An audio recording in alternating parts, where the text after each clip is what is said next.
We're going to have a meeting with the leadership of these people that are doing this march on march. Ya wengane kwethu siyazwa la uyakhuluma commissioner wakwaZulu Natal ubaba uGeneral Nhlanhla Mkhwanasi.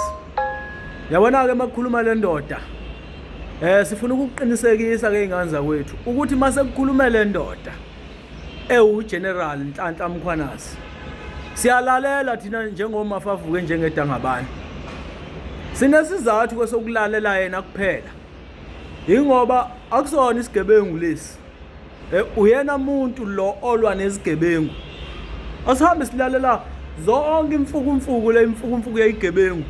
Ehamba ikhuzo olokhuzana, ehamba ikhuzo ongizwe emqhunu, nophakela umthakathi noJesinta, ithi lento emasheni mashi wrong. Asilalele ezoyigebengu thina. Zivikela abantu bokufika ngoba zinama benefit. Zidla imali yama drugs nabantu bokufika. Asilalele lo msangano thina siwomafavuke njengedangabani. Isizathu sokulalela ubaba uGeneral Nhlanhla Mkhwanasi ingoba siyazi ukuthi ubugebengu akafuni nalabo hambe khona.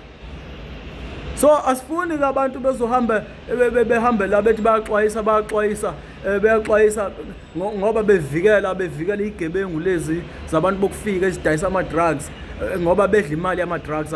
Asibafuni labo bantu, asibalaleli labo bantu.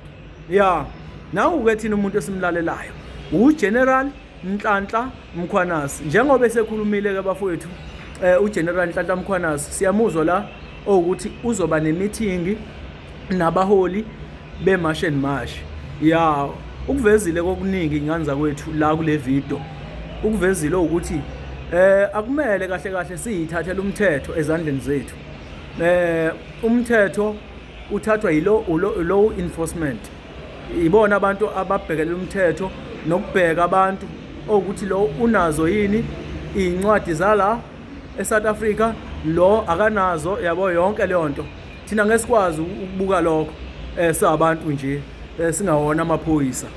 But the reason why abantu bagcine sebeyithathela umthetho ngalendlela ingoba uhulumeni akasinakile. Ya baba uMkhwanasi, lokho esikwenzayo sikwenziswa ukuthi sicasukile sikhathele.